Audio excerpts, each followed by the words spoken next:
is kinesics, our topic for today. Technically, it is called kinesics, and in simplified versions, it is known as body language. Now, when we had studied the process of communication, we had noted that the process involves the use of a common set of symbols between the sender and the receiver. When I say a common set of symbols, what we meant there was that it could be either you are speaking or you have some signs and signals which are fixed for you. When we are communicating through words, it is called verbal communication. But when there is no usage of word, there is a communication type which is called non-verbal communication. So you don't speak, but you tell or you communicate. Maybe you have certain symbols that are fixed. Let's say I give a thumbs up sign which says all the best. In the exam hall when you are sitting, you give your friend a thumbs up sign, right? So that's one of the examples for non-verbal communication.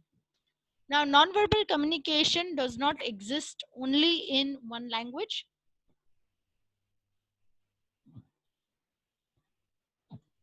It exists in many different languages, and almost every language has its own way of speaking non-verbal.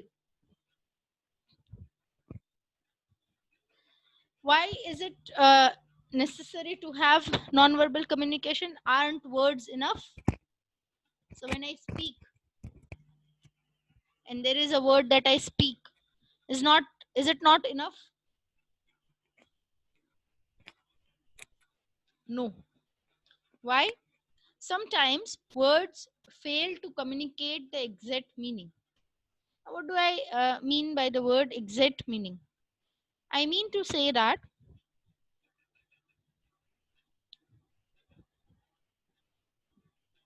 let's take, for example, the word apple. Let's take the word apple, for example. See, it's a little clear. It's a little unclear when I say apple. You know why? Because apple has a lot of different meanings. Am I talking about the fruit? Am I talking about the gadget? So non-verbally, I might show my mobile phone. I'm talking about Apple, and I show the mobile phone, so people understand I'm talking about the iPhone, right? In case I'm using the word Apple. So pictures, diagrams, graphics, or non-verbal uh, communication adds more value. It will add more value to what you are saying or what you are speaking, right? This is actually one of the areas of study, because before we start speaking, our body does start speaking, and it is an area of study where you look at body language or you look at non-verbal communication and you try to decipher the meaning of it. Certain non-verbal communication is involuntary in nature. Involuntary in nature. That means you do not have control over it. Let's say you are feeling little sleepy. What do? We yawn. Yawning is not in our control. It would happen automatically. Let's say because we have been used to the system of giving our attendance. When the teacher calls out your number, immediately you raise your hand and say present ma'am or present sir. That's an involuntary non-verbal communication that you do. Why? Because only you say present sir. Now sir will search who is it if the teacher is new to the class. Right? So what do you do to identify that you are present, you are roll number 10 or you are roll number 7? You raise your hand. Roll number 7. When you raise your hand, the teachers can see, okay, that person is roll number 7. Right? So that's non-verbal communication. Though Your voice should be enough, but at times like this, when there are more number of people in the class, maybe the gender in the class is all same, that is everybody is a either a female or a male. If the entire class is of a female, then everybody's voice sounds more or less similar. So that's why you have to distinguish by raising your hand. Okay, this is the person for roll number 7, right? So that is why, uh, remember, non-verbal communication cannot replace the words. What it can do is it can add more emphasis, it can add more flair to your verbal component.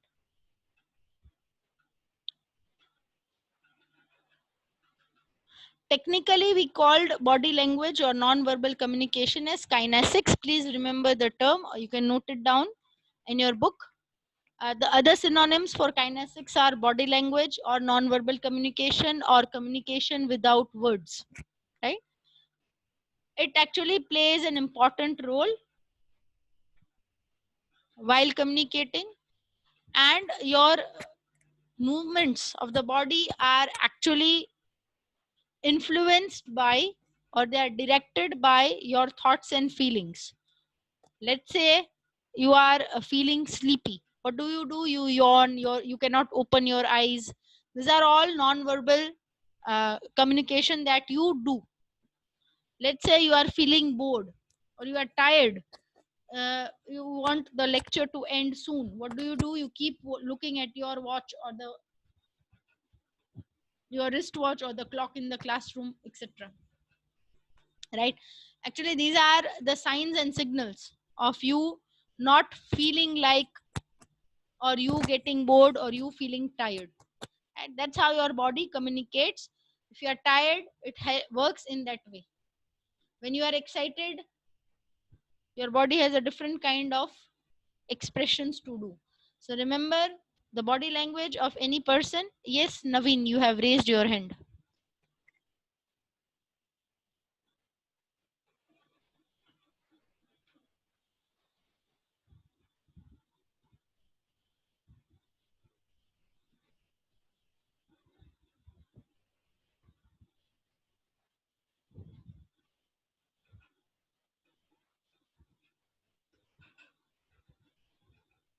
If you have a question at this moment, what you can do is you can type it in the chat box.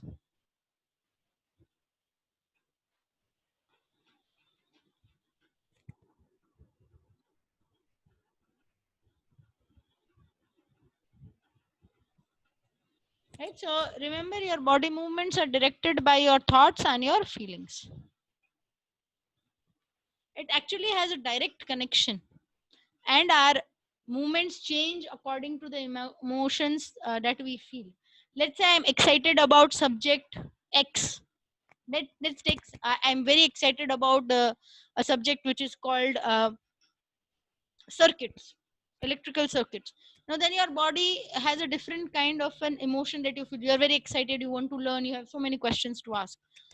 But I am not that confident in maths. What will happen? I'll become really quiet. I'll try to hide behind somebody. I don't want the teacher to ask me a question, so I'll lower down. Right? So it has a direct connection with the way we think and the way we feel, that is with our emotions and with our thoughts. Right? Now there are different body parts which play significant role in communication. There are different body parts that play a significant role in communication, and now we are going to look at the different parts that we have in kinesics. So the first will begin with head, your head movements. There's an old saying which says, hold your head high. The head is actually a sign of honor, a sign of self-respect, and a sign of self-confidence. When you are confident, your head is quite straight, you look at people, you look around, etc. When you look or study the movement of the head,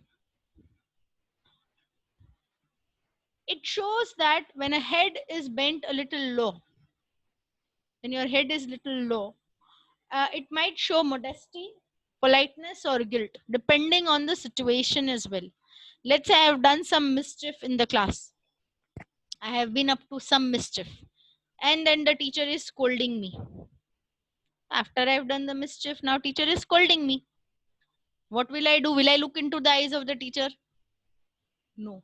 Our general response when I say what will I do or we do, it's generally as students, what do we do is we look at the bench. We don't look at the teacher when the teacher is scolding. Right? That's a general tendency in every human being. Do not worry. As I said, that certain body movements are involuntary. In certain situations, we'll behave in certain way. Right? So this is one of the examples for it. So what will we do? We will not look at the teacher. We'll try to look at the bench, or we'll try to look at our shoes. We'll not look up. So it actually means that we are guilty of what we have done. Next, when we nod our head vertically or horizontally, that is, when we nod our head from one side to the other side, it means no.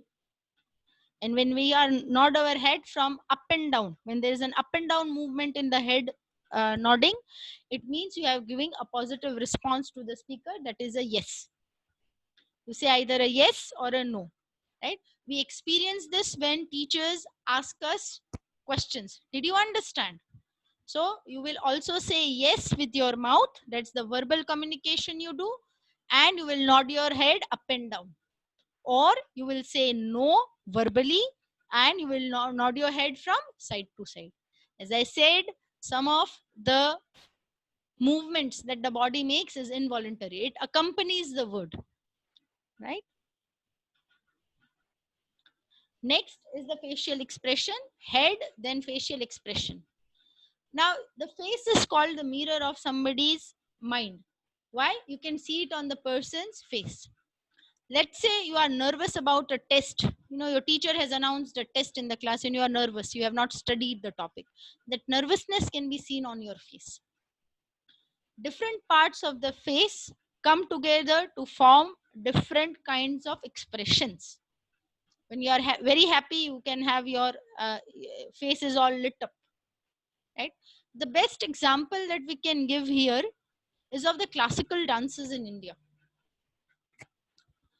We're taking the example of India because most of us would be viewing the classical dance, most of us would be listening to the music of the classical dance, but yet again most of us do not understand the wordings. How do we understand? We understand from the facial expression of the dancer. She does not speak a single word, but she narrates a story. He does not speak a single word, but he narrates a story. Right?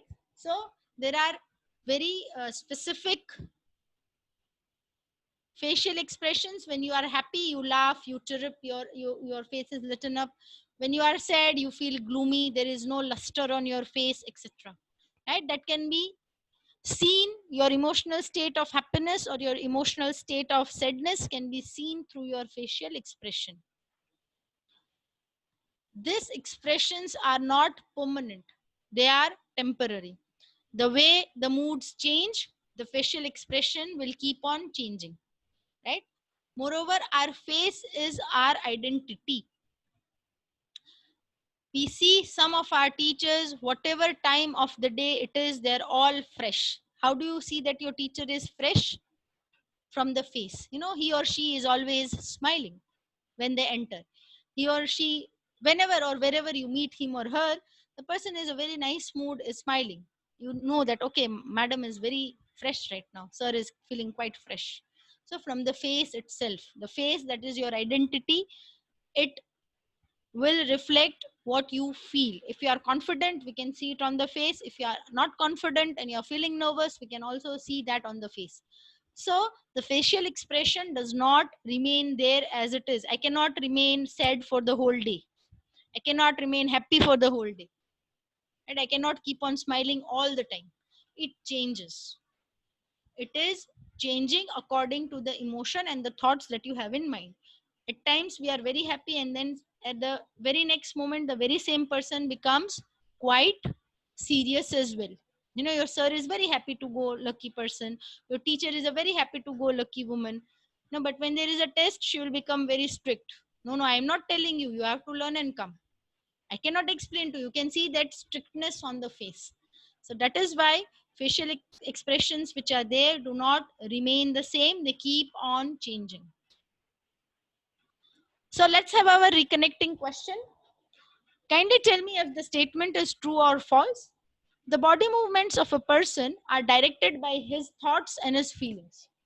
You can type your answer in the chat box. Is this statement true or false?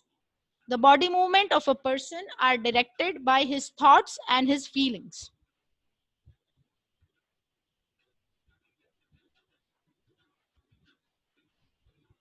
Excellent, Vivek. We've got one answer. Very good, Arbaz. Quick answer we have got. Good work, Amit and Rohit as well.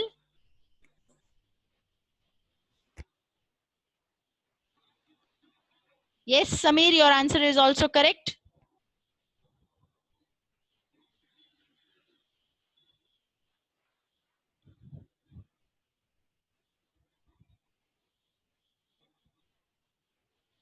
Very good. Whatever answers we have received, all of you have correctly answered it.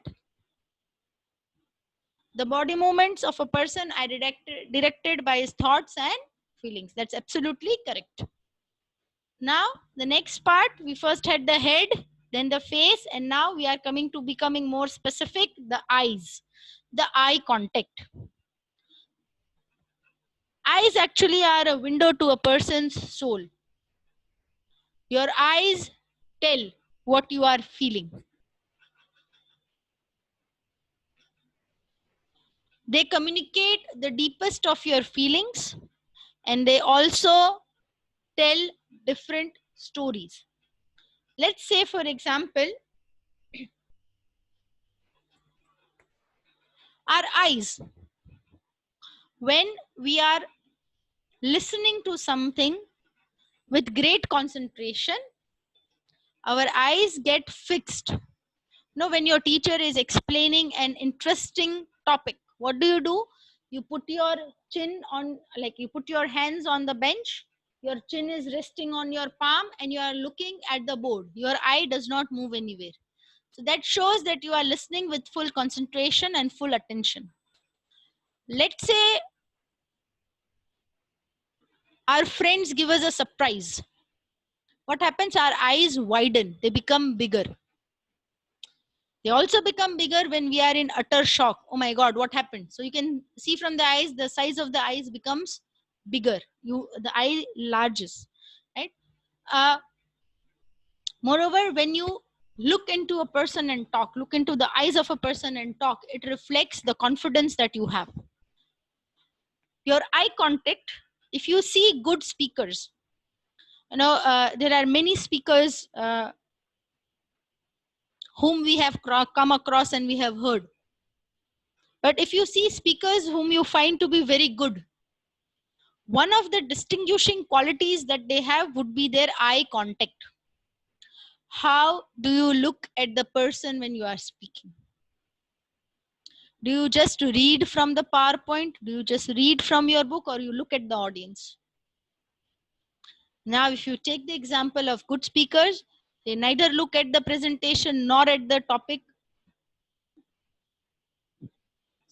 nor at the book or the paper. They look at the audience. They know why, because they are the ones who have prepared the presentation. They are the ones who have written the notes, so they know what is to be spoken exactly. They're very confident about speaking. So eye contact is actually directly related to focus. It is directly related to confidence, and it helps you to engage with people when you are communicating or you are talking. When you have good eye contact, people take your words seriously. If I just read, and if I'm reading very important things, people will not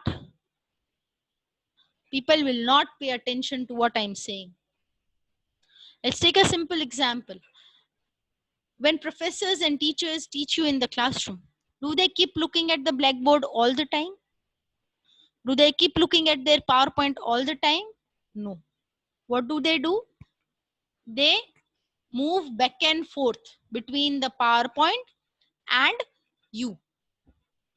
between the PowerPoint and you. They maintain eye contact with you for almost a good amount of time throughout the entire lecture. Why the eye contact? So that they know whether you are engaged or not.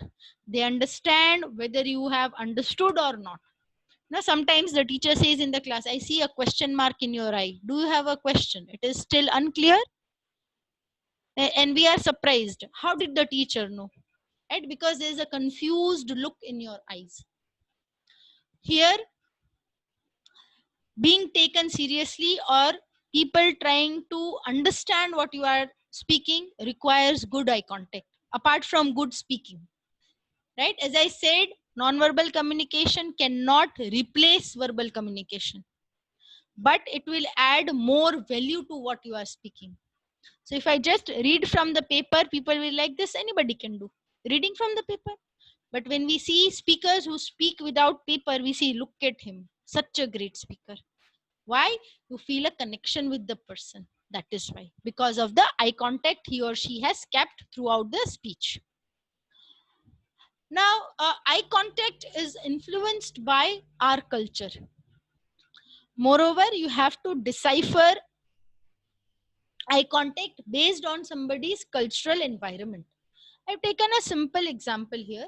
In India, when we look down, it is actually a sign of respect. You don't look into your father's eyes and talk to him or her, or you do not look into your grandfather's eye and talk with him or her. No, you lower your eyes. I don't mean to say that you look at the ground and talk, but you don't look directly in the eyes, right? You lower your eyes and you speak, because it is a sign of respect in our culture. Whereas the same eye movement, if you make in the Western culture, it would mean that you are guilty of something. So remember, the context of culture will be present when you are looking into eye contact. When you are trying to decipher the eye contact, the culture will also play an important role. Moreover, the duration, for how long you look into somebody's eyes, is also important. No, you cannot stare at the person. Does the professor stare at only you in the class? No. He or she will distribute his or her eye contact with almost everybody in the class. And good eye contact maintaining means you look into the eyes of the audience for fractions of seconds. You don't stare at the person.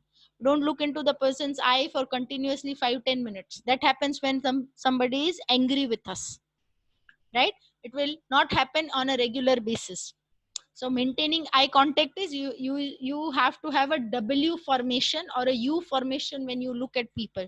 So look at, try and cover everybody. Look at row number 1, look at column number 1, where you are sitting, the benches, bench 1, then you at the last bench. This is what teachers do. They don't look at only in the eyes of the first few benches, they look everywhere in the class. So that's what you need to do if you want your eye contact to be effective. You cannot stare at somebody. You have to have appropriate eye contact.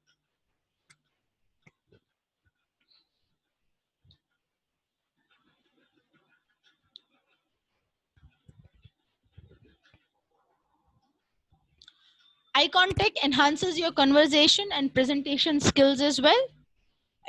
Eye contact positively expresses confidence, intellect, uh, sympathy, compassion, and many more emotions. While negatively, it may reflect that you are telling lies, you are angry. When, let's say, for example, when somebody is angry, the eyes become red. Oh, no, the eyes are bloodshot. His eyes were shot with blood, so it becomes a little reddish in color. So even non-genuine attitude can also be reflected from the eye. So the person can get to know that you are lying. You are not genuinely talking about things.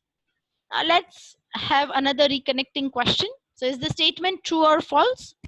An effective presenter is the one who can't manage the eye contact with all the members in the audience.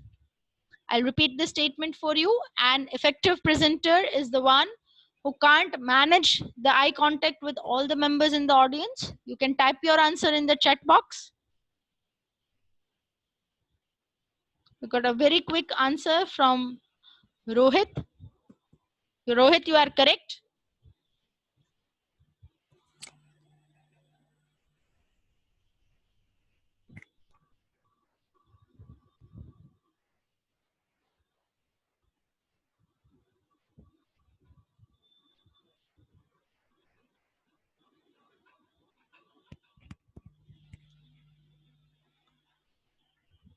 Okay, we've got an answer from Amit, which is little different from Rohit's answer.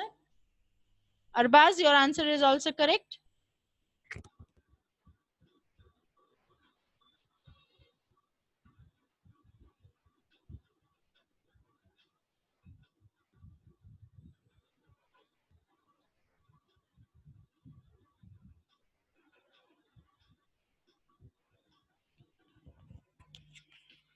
Please read the statement properly. It says that an effective presenter is the one who can't manage the eye contact. So the statement over here is false. As I said, if you maintain eye contact, people will feel, look, such a nice presentation, such a nice presenter. Right? Good speakers and good presenters maintain proper eye contact. Right? Eye contact is an important part of good presentation and good public speaking as well. Excellent answers from many of you. So now the next portion in body language, or the next subtopic, is gestures. It is pronounced as gestures, right? Gestures. So what are gestures? Gestures are actually the movement of your hands. By hands, I say your arms, your wrist, your fingers, right? So they are together, these hand movements, which we called the arm, the wrist, the fingers. All these movements are termed together as gestures. That's the technical term for it. Let's say when you bang your table or desk with your fist, it shows that you are angry. Or when you give a thumbs up sign, it means very good, well done. Now see, the same thumbs up sign, as I said, your body language is also dependent on the situation. Let's say, I'll give you a very simple example. Let's say your friend is going to make a presentation today in the class. No, and teacher has called out, or the professor has called out his enrollment number. Enrollment number 1, your turn for presentation. So what do you do from your bench? You give a thumbs up sign. You're like, best of luck, good luck. That thumbs up sign in the situation where your friend is going to make the presentation means best of luck. Now your friend stood up, he went to the board, he did his presentation, and everybody clapped for him, and the presentation was really nice. Now from your bench, again you do a thumbs up sign, which means the same thumbs up sign after your friend has finished the presentation means you did very well, excellent, very good, right? So remember, gestures are also with relation to or with reference to the situation. So before the presentation, the same thumbs up sign means all the very best, good luck, may your work be good. The same thumbs up sign after the presentation means you did excellent, you did very well, it was very nice, right? So there are different hand movements which convey different meanings, and the same hand movement may convey different meanings depending on the situation, as the example given to you.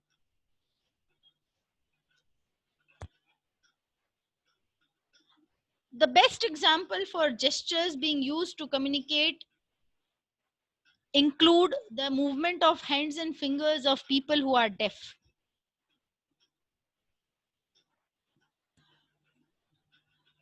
It is their foundation to communicate through gestures. So you can see how important gestures are. Let's say when our teachers are talking, they don't move your hand and call you out. Let's say I want to ask a question. What will I say? You, the boy with the spectacles, you answer the question. And there would be 3 people sitting on the same bench with spectacles. So what will I do?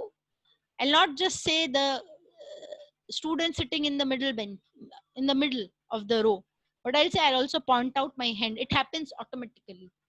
Remember, in the beginning, I had said that certain movements are involuntary. That is, it happens automatically. With the word you speak, the hand will move. Let's say the teacher says, please pay attention here. The teacher's hand will move to that very point on the blackboard. Now you can recollect the time when you were sitting in the classroom and the teacher says, pay attention here. So where is here? You know already that you are supposed to pay attention on the board or on the screen or on the projector screen. But then also if you see, the teacher's hand will move towards the blackboard, right? That is trying to emphasize, please look carefully. When they move their hand there, it means you look at the information which is given there. Right? There is laying information, laying emphasis on the part of information which is there on the blackboard. And that is why it happens. Now you can recollect that your teachers did this. Moreover, if you take up classical dances over here as well, there are different mudras. Each mudra is a representation of different things. And even if you have interest in yoga, you are doing yoga, there also you have different mudras, different asanas. Right? So we'll not talk about the asana part, we'll talk about the mudra part. No, things reflect peace, certain thing reflects anger, etc. Fine. So hand movements, which are technically called gestures, are really important. They are important because they add more value, more emphasis to what you speak. When you are speaking in public, let's take the example of a very good speaker most of us might have heard, our honorable Prime Minister. Does he just give the speech by looking into the eyes of the audience or looking towards the audience? No. If you have observed carefully, if not yet, now you can observe carefully. If you have observed carefully, you'll see certain hand movements. That's called gestures. If you see carefully his speeches of the past, or maybe in the upcoming speeches that he might be giving, you can observe now. He just not only speaks with good eye contact, he also has proper gestures. Proper gestures make your speech or your presentation more lively. Good presenters, I'm giving one example because this example of the Prime Minister that I have given is because we are familiar with him. He's not the only one who is a good speaker or a good presenter. We may find many examples. So, but this example is a little more familiar to us. We have been viewing his speeches. We have been looking at the presentations he does, right? So remember, body language, you cannot say that slide number 1 I'll have good eye contact, slide number 2 I'll have gestures, good gestures, then again slide number 3 I'll have facial expressions. That all of these things, we are studying it in parts, but they all work together to give you that flair, to make you different from the crowd. You cannot just have eye contact and after 2 minutes only gestures and then after 2 minutes only facial expression. It works in synchronization. That is, you should have eye contact. Along with it, the facial expression should be appropriate. Along with it, your gestures should be there. Right? We're trying to understand it part wise. What is each portion called? That is why we are doing it in separate parts. It does not work in separate parts. It works in synchronization. Right? If you do not use your hands at all, your audience might think that this person is giving this presentation or this speech because he has been asked to. It becomes a little boring and your audience does not connect with you. Remember, presentations are not given because you want to do it. Presentations are given so that the audience understands the concept. So if the audience does not feel connected, even though your presentation is one of the best presentations, you have worked really hard, nice, colorful pictures, graphics, audio, video, but if the audience does not connect to your presentation, then it is a failure. And that is why proper gestures are required. Hand movements are required. Then we have posture. Posture. This is how it is pronounced. Posture. Now, what is posture? Posture is the way we stand. Posture is the way we stand, we sit, or we walk. Posture is the position in which we stand, we sit, or we walk. Now, there can be a variety of postures while you are sitting, while you are standing, while you are walking. There can be a variety of postures while you are sitting, while you are standing, or while you are working. Let's say we are standing. We're standing with our legs crossed. We are sitting with our legs crossed. We walk really slow. We walk really fast. Right? So there are different postures that our body has or is accustomed to. Now, let's say there are a few examples that we have given while we are sitting. We are leaning forward or we are leaning back. Our arms are crossed or we are stretching, we are bending, right? Your posture actually is a reflection of your confidence, your nervousness, your boredom, your interest or your lack of interest, and many more things. Let's say when you are interested in a particular lecture, in a particular subject, what will happen is automatically you will lean towards the speaker. That is, you will lean forward on your bench. You keep your hands, your elbows on the bench for support and you lean forward. Now you are not interested, or maybe it's the session where you might not have done your homework and that's why you are not able to get what is happening. So what happens is you lay back. It's called a slumped position. Slumped position. Slumped position is you just are not neither you are sitting nor you are sleeping. You are half sitting and half sleeping. Most of us have gone through this position. You can remember your days in the classroom. Right? You are neither sitting nor you are sleeping. You are half in between somewhere. And the teacher will say, sit properly. Right? So you remember slumping on your bench. That shows that you are not interested. Right? Does not mean you also always have to be in the Saudhan position. You have to be relaxed, but sitting properly in the posture. Your posture will reflect your confidence. To create a positive or a negative impression, your body posture will play a lot of role in it. And we do not want to send out a very wrong signal in an important meeting or in an important interview. So what do I do? You cannot, as I said, certain things happen involuntarily. It is not in your hand. Because of certain habits, see, some of us do not want to give a negative impression, but we are not comfortable with the chair, or maybe our height is too much. The heighted students might face a problem with the arrangement on the bench, right? These are problems which we cannot control. So what do? We try and arrange a chair where we can manage our best, right? So we do not wish to pass on a negative impression, but sometimes because of the habits that we have, it so happens that we pass a negative impression. Most of the time it happens due to wrong postures or wrong gestures, right? So how do we improvise? We improvise with practicing it daily. We improvise it by changing our habit. To make our communication effective, we have to bring about this change. We cannot not change and say that it's not happening every time people take me negatively. I'm not like that.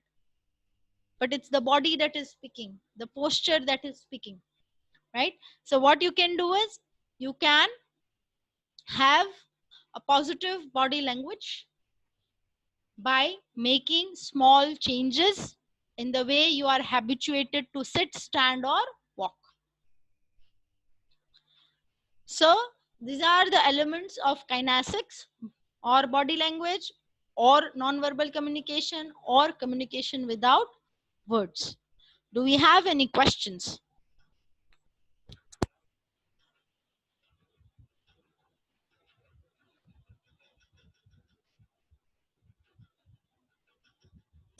Do we have any questions?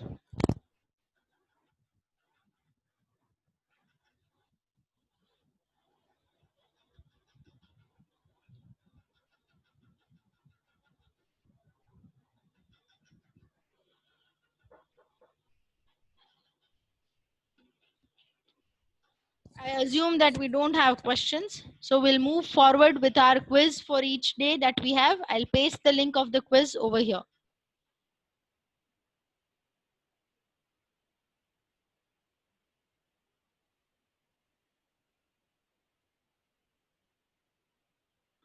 So I'll just paste the link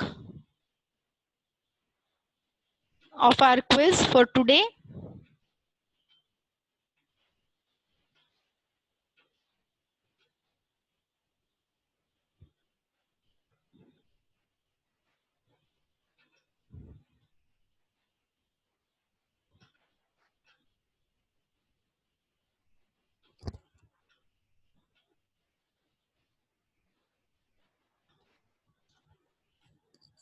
So there you go. You have the link of the quiz and you can start attempting your quiz now.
I can see 6 of you have already attempted the quiz and submitted it. That's very good.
I hope you have been able to attempt the quiz.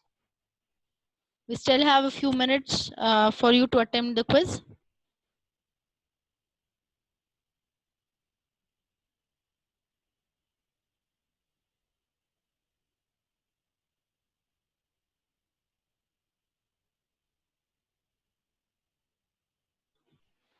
I can see only 8 of you have attempted it. In case you are facing some problem, please let me know. The quiz is still open for next 5 minutes.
I can gradually see 10 of you have submitted it. That's great.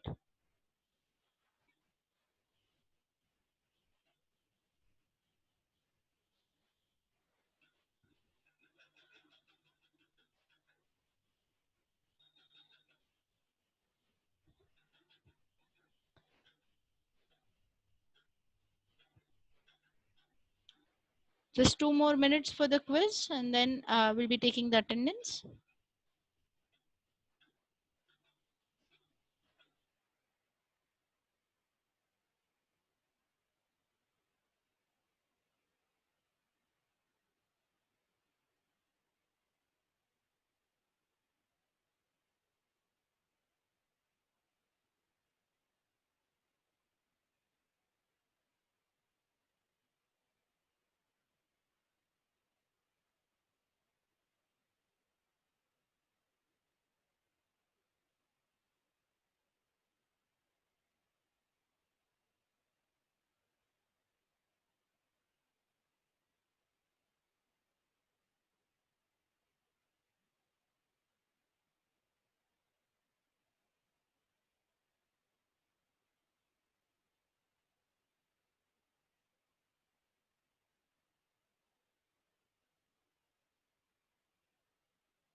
I'll take the attendance. If you're still remaining to submit the quiz, you have a half an hour's time, that you have time till 2:30 so that you can submit your quiz. So you can type a yes after I call out your name for the attendance. Enrollment number 18 series, enrollment number 12, 19 series 1, 2, 4,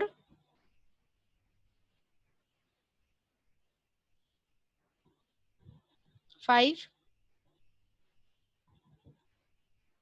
6, 7, 9,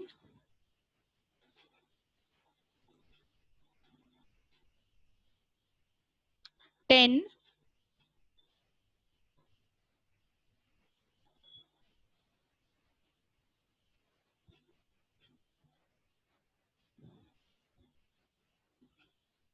11,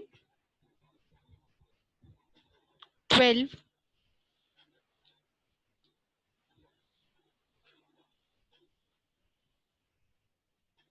13, 14,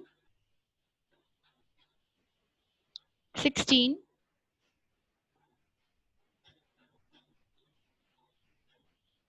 17, 18,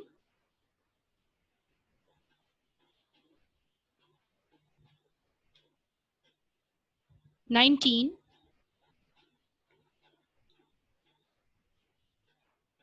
20, 21, 23, 24. I'm calling out the absent numbers. In case you have missed your attendance, you can let me know. Enrollment number 2, 4, 7, 10, 13, 14, 17, 20. Right, so we've got you marked. You will receive an email from me where I'll be sharing a Google folder with you. So whatever task and written assignments you want to submit, you are supposed to submit it in that Google folder. Fine, you will receive an email by this Saturday on your institute email address. So in the Marwari email address, you will receive a email and a folder will be shared with you. Fine. So for today, we are completing our class over here. Thank you, class. Have a nice day.